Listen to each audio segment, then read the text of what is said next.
They called him the ideal husband, attentive, caring, a man who seemingly adored his wife, Kim Hayong. They were the picture-perfect couple in their neighborhood in Seoul, South Korea, a storybook romance. But beneath the surface of this idealized suburban life, a darkness was festering, a darkness that would ultimately erupt in an act of unimaginable brutality. Today, we dive into the harrowing case that shocked South Korea. This is not just a story of a murder, it's a chilling exploration of control, a fractured mind, and the devastating consequences of a rejected husband's rage. We will uncover the life of the man they called SJ, the secrets his family kept, and the moment a marriage transformed into a deadly trap. To understand the end, we must first go back to the beginning, back to the small industrial town where SJ, now a name associated with horror, spent his formative years. He was born in 1980, a child of the post-war generation, growing up in a country that was transforming rapidly from hardship into economic power. His parents, early in their marriage, were like many others. His father worked long hours in a factory, a quiet, disciplined man who believed success came only through sacrifice. His mother was reserved, soft-spoken, the emotional backbone of the home. Neighbors remembered their house as calm, respectable, orderly, and they remembered young SJ, serious, polite, often seen helping his father carry groceries or repair things around the house. But beneath that calm exterior, pressure was building. In South Korean culture, especially during the 1980s and 1990s, the weight placed on the firstborn son could be enormous. Academic success, professional success, family honor, everything rested on his shoulders. For SJ, perfection wasn't just encouraged, it was expected. Friends from school later described him as someone who always appeared composed, but strangely intense. If he failed an exam, he would disappear for days studying. If someone criticized him, he took it deeply personally. Psychologists who later evaluated him would say something revealing. They described SJ as a man who built his identity entirely around how others saw him. He wasn't living for himself, he was performing. The perfect son, the perfect employee, and eventually, the perfect husband.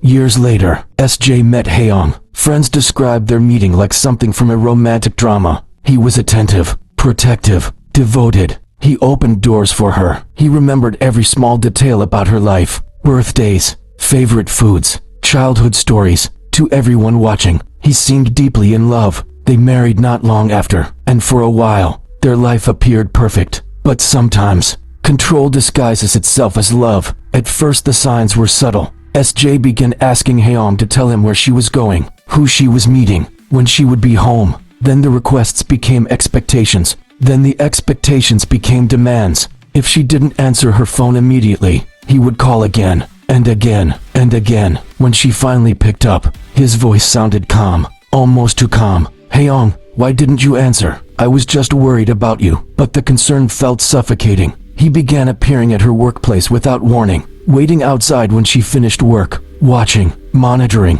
To outsiders it still looked like devotion, but to Hayong, it felt like living inside a cage. Her family began to notice. Her sister once confronted him. She told him directly, "SJ, you're suffocating her. This isn't love." He didn't shout. He didn't argue. Instead, he simply looked at her and quietly said, "You don't understand our relationship. You don't know how much I need her." The way he said it sent a chill through the room. But the real tension inside the marriage existed behind closed doors. Inside the bedroom, over time, Hayong began pulling away physically. She felt emotionally drained, exhausted by the constant monitoring. The intimacy between them faded. For SJ, this rejection cut deeper than anyone realized.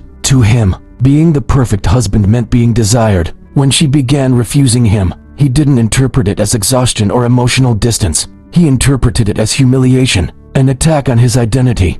August 12, 2021. This was the day everything collapsed. In the early morning hours, SJ placed a frantic call to emergency services. His voice was shaking. "My wife, she collapsed. She won't wake up. Please hurry." Paramedics arrived quickly. Inside the bedroom, they found Hayong lying on the floor and moving, lifeless. SJ was sobbing uncontrollably. He told them he had tried CPR. "I tried everything. Please, you have to save her." At first, it looked like a medical emergency, but investigators quickly noticed something strange. The scene felt too clean, too controlled. Then the medical examiner noticed faint marks, small bruises on her neck, marks that shouldn't have been there. The cause of death was not natural. It was strangulation. Detectives brought SJ in for questioning. At first, he maintained his story. "You said you found your wife around 6 in the morning?" "Yes, detective. I heard a noise, like a sigh, and when you entered the bedroom, she was already on the floor." But the evidence told a different story. "Here's the problem, SJ," the detective said. "Based on body temperature, she died hours earlier." The room fell silent. "Your timeline doesn't work." SJ shifted in his chair. Maybe I'm remembering wrong. I was panicking." Then detectives placed photos on the table. Bruises, finger marks. "Can you explain these?" He stared at the images. His composure began to crack. Investigators had more evidence. Security cameras showed him entering the house hours before the time he claimed. Cleaning supplies were found in the bathroom. And then, the final piece, his internet search history. Days before the murder, he had searched how to make a death look like a heart attack. The perfect crime.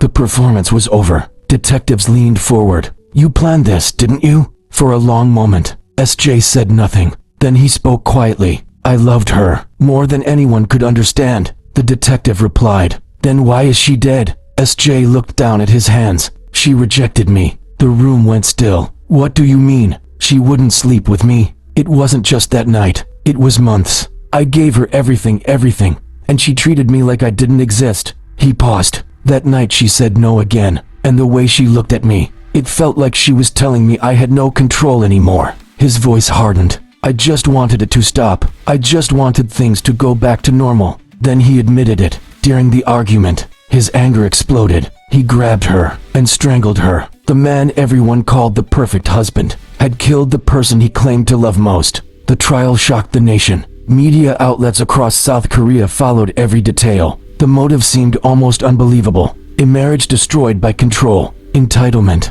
and rejection. In court, SJ showed little emotion. The judge ultimately delivered the verdict. Guilty. He was sentenced to life in prison. Today, he sits in a prison cell. A man who spent his life trying to control everything, now living in a place where he controls nothing. The story of Kim Hayong is a tragic reminder. Sometimes the most dangerous person in someone's life is the one the world believes is perfect. Behind the image of the ideal husband was a man who believed love meant ownership, and when that ownership was denied, he chose violence. This story remains one of the most disturbing reminders that control, when disguised as love, can become deadly. Thank you for listening.